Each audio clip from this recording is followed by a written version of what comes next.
Online, I'm Comet the Duck on Walking with Him. In video 9a, I made a mistake. Not my first, not my worst. In the past, I patched mistakes with small lies to protect my worth. Now, I loved him too much to lie to him or to myself in front of him. Without lies, I couldn't repair the mistake, and my inner world fell apart. I didn't even know how to be me anymore. If you missed video 9a, the link is below. In this video 9b, I'm trying to rebuild after my world fell apart and to live with truth. But will I be able to stay with God when I face uncomfortable truths about Him? We start where 9a ended. Outside, everything looked normal. I could drive, talk, shop. Inside of me, the layer that gave the world meaning was silent. There was light, but I couldn't tell solid ground from empty space. How could I be me or find a path forward when the sense-making part of me didn't work? I was thankful. A few weeks ago, God showed me a preview of this place in a dream. That memory made the strangeness faintly familiar, enough that I felt oddly calm. I couldn't tell where God was. Beside me?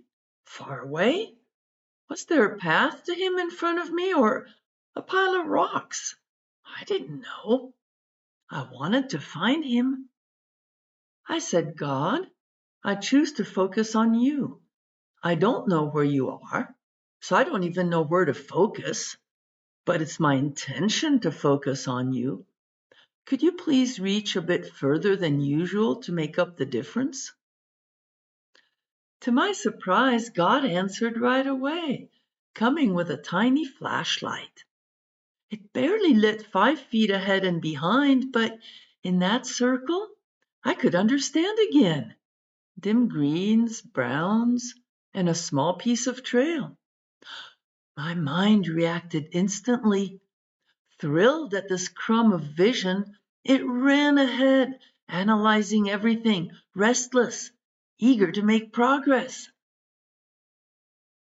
The framework that crashed was based on worth. Therefore, surely the new framework was not. My eager mind hurried to erase anything tied to worth. Even nitrotype, my favorite typing game, felt suspicious. First, second, third place? That seemed worth-based. I stopped playing. At first it seemed good. I stopped measuring my worth and that of others. That was so freeing. Then I became sad, and that feeling wouldn't leave. It took some time, but eventually my mind paused to ask my heart what was wrong. My heart answered, I miss God. I miss walking close to him. I miss playing nitrotype with him. Where's the fun we used to have together? My eyes grew wide. At the end of video 9a, I felt close to God. Now, he felt distant. How had I not noticed? I stopped everything and focused on him, asking for help. Thoughts came. We work and we get paid according to the worth of our work. That is a good thing. Then I saw something far more serious. Without worth, I couldn't say, God is worth more. My heart whispered to God, worth matters because you have worth.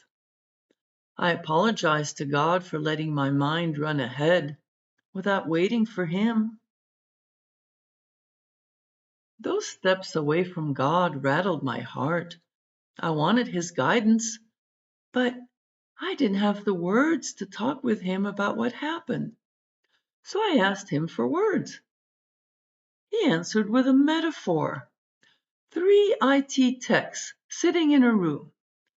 Heart, mind, and will. Each at their own computer. I grinned, imagining lively debates and long stretches of quiet focus. A quick note. God interacts with each person differently. The way he spoke to me through a metaphor might not be how he speaks to you. He might answer you in other ways, beautifully tailored to your own experience. I dove into the IT tech metaphor, searching for vocabulary to make sense of my experiences. In the tech room, Hart's computer hummed in parallel, sensing and feeling a dozen things at once, catching patterns and hidden connections. Mine's computer, wired in series, ran one line at a time, strong on logic and sequencing. It was good to see Will leading with quiet power, because honestly, mind and heart didn't always understand each other. I chuckled. Time to test the metaphor by remembering parts of video 9A through the eyes of the three IT techs. If that worked, maybe the metaphor could help me make sense of the present and future. At the start of video 9A, I made a mistake. I forgot something important, and it hurt others. Hart was the first to react. He sensed danger, not from the mistake itself, but from how it could distance them from God. Instead of sending a picture or an emoji to the others, Hart left his desk and planted his feet firmly by the back wall. He crossed his arms. I will not lie to God, nor to myself in his presence. I will not agree to anything that distances us from him. The other two looked up, startled. On mine's computer, the identity filter, good person who doesn't make a major mistake, shut down. That meant the programs and subprograms mind used to interpret life's meaning no longer had permission to run. Mine shrugged. He could replace one filter with another.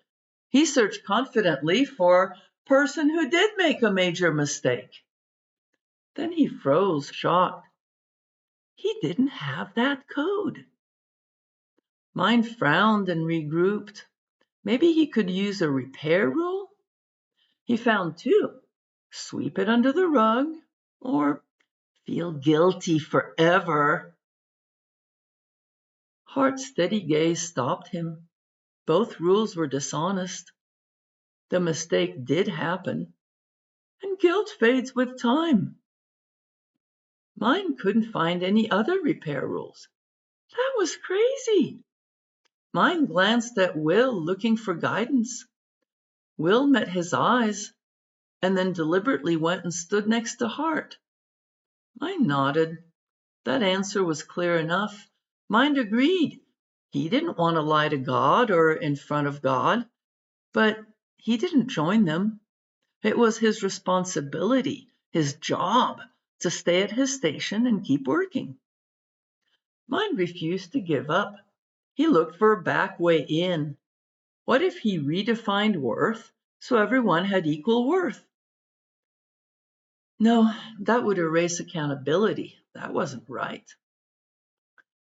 Not a new code, not new rules, not backside redefinitions. That brought him all the way up to the level of the operating system. For as long as mine could remember, their entire operating system had been based on worth. It wasn't just about seeking approval. There were also subprograms for survival. Shrink to appease a narcissist's anger, mute joy to prevent jealousy, and hide Will's work to protect it from being hijacked. Survival came first. They had to be alive to search for God. Hart felt a lifetime of wariness. Enough of putting God in second place. Mind answered, I can't fix this worth-based operating system without lying. We need something different. He opened a new folder and named it the Not Worth-Based Operating System. The folder was empty, just a placeholder for that new idea. The moment he saved it, something happened. Will's computer reacted. Warning signals flashed. Will watched silently without moving. Mind understood what Will was saying with body language. They all loved God more than the survival of their worth-based system. They were putting him first. On Will's screen, something started spinning out of control. And then something shattered. Broken pieces of code flew in all directions on the screen. Suddenly, they were standing on alien ground. Light everywhere, but nothing made sense. In the middle of that uncertainty, heart trusted God. Mind, on the other hand, was disoriented. Talking, driving, shopping, those programs still worked, but they felt flat. The deeper meanings didn't load. Mind was uneasy. The worth subprograms were still in his files. For a moment, a chill ran through him. Was the whole story just a glitch in his files? No, the details were too sharp, too alive. But then, if the programs were still there, what had shattered on Will's screen? Suddenly he understood. It was Will's computer, the one where permissions were written in metacode. It wasn't the worth-based operating system that crashed. It was the permission to run it that was gone. I stepped out of the metaphor for a moment. Back in the present, I now had precise words and concepts to describe my experiences in Video 9a. I could use those words to think and talk to God, and even to stretch forward past the alien world to try to uncover the new operating system. That was when God appeared with his tiny flashlight. I jumped right back into the metaphor. Mind stared at the dim colors and the narrow stretch of path. He wanted to run ahead, but the new system folder was empty. How do you move forward with nothing? He groaned. Would he have to code everything from scratch? He spent the entire day feeling overwhelmed. Then he remembered the obvious and turned to God for help. Surprisingly, God answered right away. You have an identity filter, the one who stands. Mine grinned. Will sure did stand strong in Video 9a. It made sense. God continued. The new metacode is already written. Mine's eyes widened. Will hadn't been anywhere near his computer. So Will's actions could generate metacode? Mine hadn't known that. God finished. You don't have to write code for the new system. Many are already using it. You have to discover it. Discover an adventure. Mine's tension finally eased. Following a hunch, Mind searched for clues in childhood files. Mother lived by the worth framework, placing herself higher than others because she was certain she knew best. The young techs had chosen the opposite. They made themselves small, so they didn't threaten her standing or that of others. They thought it wasn't right to be bigger than others, so they were proud of their approach. Will stopped him. Mother was too large, but was it really right for us to be so small? Too large and too small are opposites, but both are equally off balance. The realization landed heavily. Decades of shrinking to survive, only to find themselves as unbalanced as Mother? Hart had tried so hard, hurt so much, and he still hadn't done the right thing. He was devastated. A soft ping announced a message from God. Love your neighbor as yourself. Mind understood immediately. A balance of full care and respect for others and full care and respect for themselves. The three explored the idea. They imagined a surgeon and a lifeguard. Full respect to the surgeon, full respect to the lifeguard, but they're not of equal worth in every situation. If someone's drowning, it's the lifeguard who's needed. Suddenly Will smiled. It's our first sub-program. Will and Mind celebrated. Hart, still carrying the ache of that past mistake, did his best to share in their joy. After a while, Hart walked to his desk, rummaged in a drawer, and returned with a rubber snake. He placed it on the table upside down. Then he wrote "guilt" on a sticky note and pressed it to his chest. The others stared at the odd note. "See," Hart said, "this guilt draws attention to me instead of letting us focus on the snake's problem. Guilt can be selfish." Mind replied, "This is bigger than I realized. Now that I've seen guilt hijacking attention, I can't unsee it." Hart nodded. "When the snake died, we focused on him instead of guilt. That honored the cost to the snake." Will added, "This is important. It's another sub-program."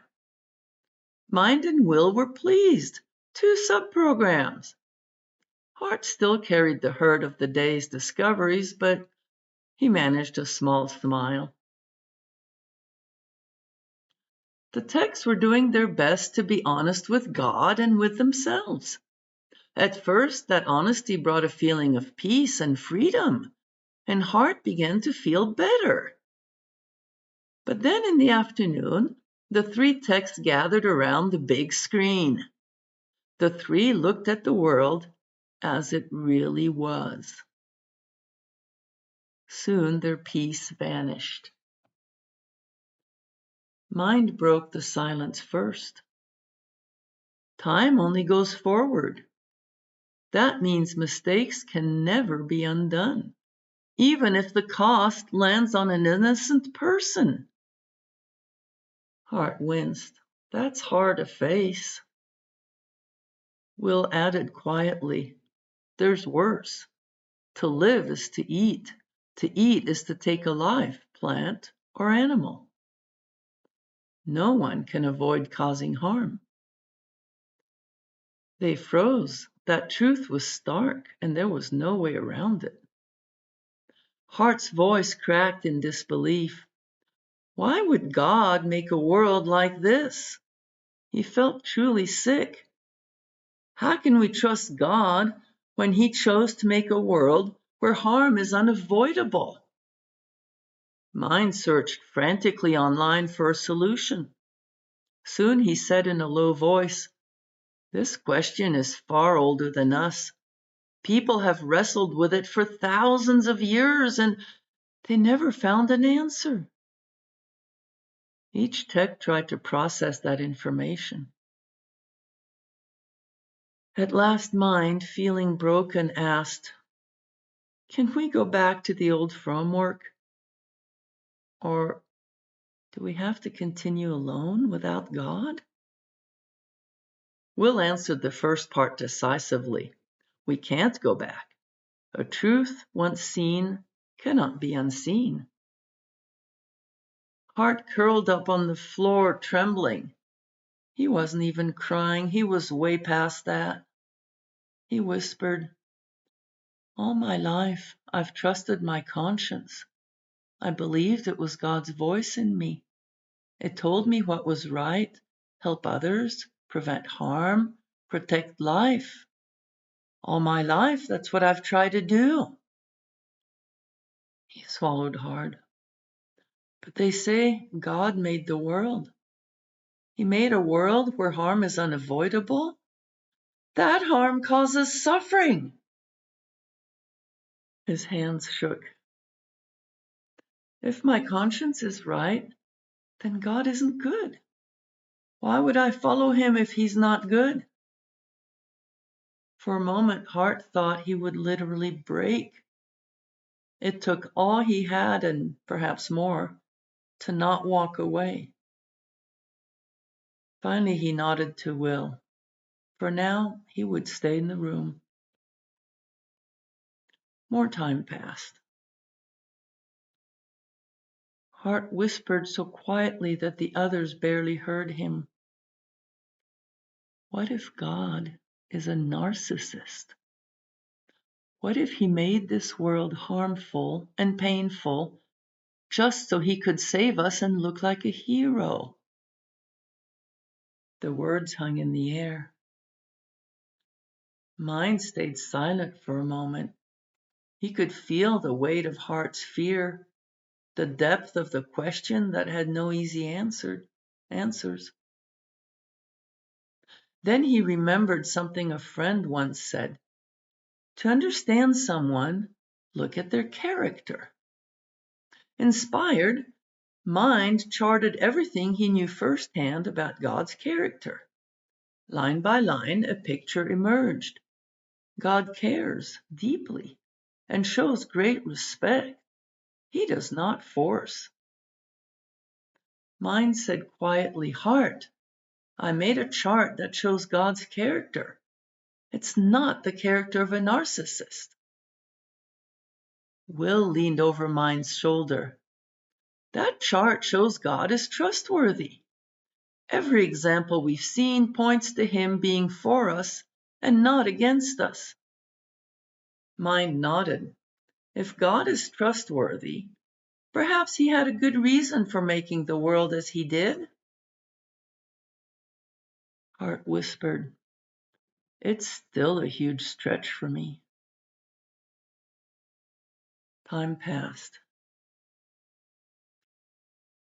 Will remembered something else. Before we came here in this world, I met with God. We talked about the arc that the story of our life would take. Right then, the back door opened and God walked in. He spoke gently. You didn't know all the details, but you knew the kind of story you were all stepping into. You knew the setting. None of it was hidden from you. His presence filled the room. Quiet, steady, respectful. Yes, Will said. I remember now. You told us the world was like this. Suddenly Mind saw something. Wait, their life was a story? That changed everything. To write a meaningful story, a difficult setting works best. It makes the story far more exciting. He couldn't help but feel intrigued. A story. Hart suddenly sat up straighter. God, we walked in the desert with you recently. There were some amazing trees, their roots driven deep by drought. The wind sculpted their branches and hardship carved character into their trunks. Hart pulled up a picture of one of the sculpted trees on the big screen. God, if I was a tree, I'd want to be carved like this, not large and soft from easy soil. God looked at Hart with a direct gaze that did not hide the truth. He moved toward the door, paused, and said, Hart, you had a lot of questions about me. You faced them, and you didn't walk away. You are the one who stayed. Mind felt the weight of what they'd been through. Hart had paid dearly, but now they had 2 identity filters they could use and 2 subprograms. That was a good thing. Then Mind said, Will, we still need a core for our system to give it direction. Will said, Of course, God has to be at the core of the new operating system. Mind laughed. God is a person, not the central code of an operating system. But Will refused to let go of his idea. Frustrated, Mind sent a quick message to God asking for help. Then, for the 100th or the 1000th time, he replayed the mistake. He remembered Heart's stance, that he would not accept a course of action that distanced him from God. That was it. That had to be the core of the new operating system. He remembered Heart's words. For every choice, action or inaction, there is one question. Does this lead me closer to God or further from Him? Heart, still quiet and shaken from what they'd seen of the world, nodded slowly. He agreed. The three techs looked at each other with a sense of resolve. They didn't have much, but it felt like enough to start using the new system. The changeover would be messy, cached pages everywhere, all linking back to the old Worth program. But they weren't alone. God was near and He would help them. Coming out of the metaphor, I felt exhausted. The faith I had known before was only a pile of wreckage. I knew I needed to rebuild my trust in Him from the ground up, according to completely new parameters. Before I could do that, though, I needed rest. When He suggested a day in the mountains, I went. It was an odd day. Time after time, animals stayed instead of running away. Chipmunks, deer, and a fox only 10 feet away eyeing me curiously.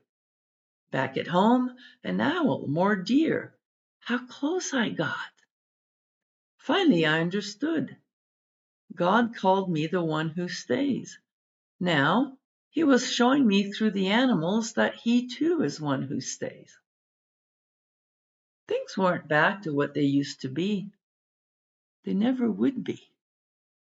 But it was good to feel Him near me again, and a joy to capture the pictures of animals who stayed, proofs of His presence. Listeners, thank you for being here for this story about walking with God. You are much appreciated. To hear about the trouble Mind gets into and to uncover the missing piece that leads to the finish of the story, watch video 9C. It ends with a discovery that connects all three parts of the story. To see the animals who stayed and to hear their story, watch video 10.